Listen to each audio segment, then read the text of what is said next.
মৃত মানুষের কণ্ঠ কি আবারও যুদ্ধের ডাক দিতে পারে? ইতিহাস বলে না, কিন্তু ডিজিটাল দুনিয়ায় পর্দায় যেন ভেসে উঠেছে সেই অবাস্তব দৃশ্য।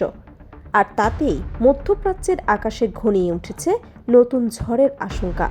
শুক্রবার ভোরে সামাজিক যোগাযোগ মাধ্যম এক্সের সামনে আসে একটি রহস্যময় পোস্টটি করা হয় ইরানের সর্বোচ্চ নেতা আলী খামেনির ভেরিফাইড অ্যাকাউন্ট থেকে।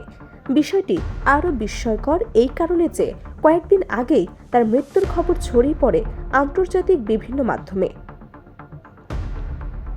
অথচ সেই অ্যাকাউন্ট থেকে উঠে হঠাৎ দেখা যায় একটি ক্ষেপণাস্ত্রের ছবি এবং কয়েকটি ছোট্ট কিন্তু ভয়ঙ্কর শব্দ। ফার্সি ভাষায় সেখানে লেখা ছিল, খুররাম শাহরের মুহূর্ত এখন দিগন্তে। এই একটি বাক্যই যেন নতুন করে উত্তেজনা তৈরি করেছে পুরো মধ্যপ্রাচ্যে। কারণ খুররাম শহর কোনো সাধারণ শব্দ নয়, এটি ইরানের অন্যতম শক্তিশালী ব্যালিস্টিক মিসাইলের নাম। খুররাম শহর মিসাইল প্রায় ১৩ মিটার লম্বা। এই মিসাইল ১,০০০ থেকে ২,০০০ কিলোমিটার পর্যন্ত আঘাত আনতে সক্ষম বলে সামরিক বিশ্লেষকদের ধারণা। মুহূর্তেই শত্রুর ঘাঁটি ধ্বংস করে দিতে পারে প্রায় ১৮ কেজি ওজনের ওয়ারহেড বহনকারী এই অস্ত্র। পোস্টে থাকা ছবিতে একই ধরনের ইঙ্গিত দেখা গেছে। সেখানে ফার্সি ভাষায় লেখা ছিল, এই অস্ত্র ইরানের তরুণদের হাতে তৈরি এবং এটি শত্রু শাসনের হৃৎপিণ্ডে আঘাত আনতে সক্ষম। বিশ্লেষকদের মতে এটি কেবল একটি প্রতীকী বার্তা নয়, কারণ এই পোস্টে আসার মাত্র একদিন আগেই ইসরায়েলে ঘটে যায় একটি বড় ধরনের হামলা। তেল আবিবের কাছে অবস্থিত বেন গুরিয়ন এয়ারপোর্ট এবং পার্শ্ববর্তী একটি বিমান ঘাঁটিকে লক্ষ্য করে ক্ষেপণাস্ত্র আঘাত হানে। ইসরায়েলি সামরিক সূত্রের দাবি, হামলায় ব্যবহার করা হয়েছে খুররাম শহর সিরিজের উন্নত সংস্করণ।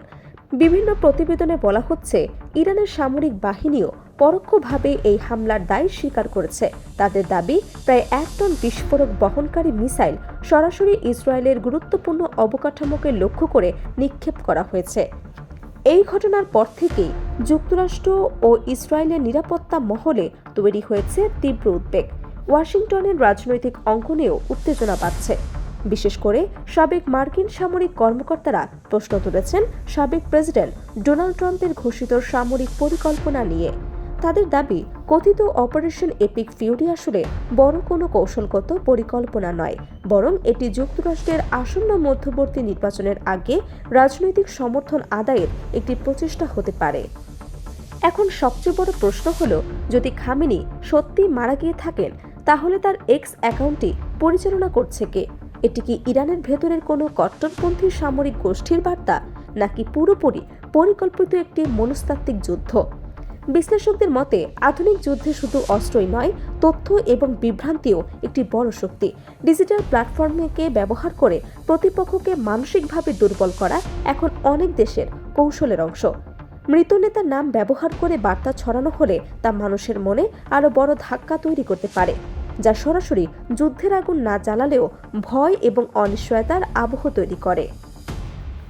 আরেকটি গুরুত্বপূর্ণ প্রশ্ন সামনে আসছে, এই ধরনের বার্তা কি সত্যি সামরিক হামলার পূর্বাভাস, নাকি কেবল কৌশলগত চাপ সৃষ্টি করার একটি পদ্ধতি মাত্র?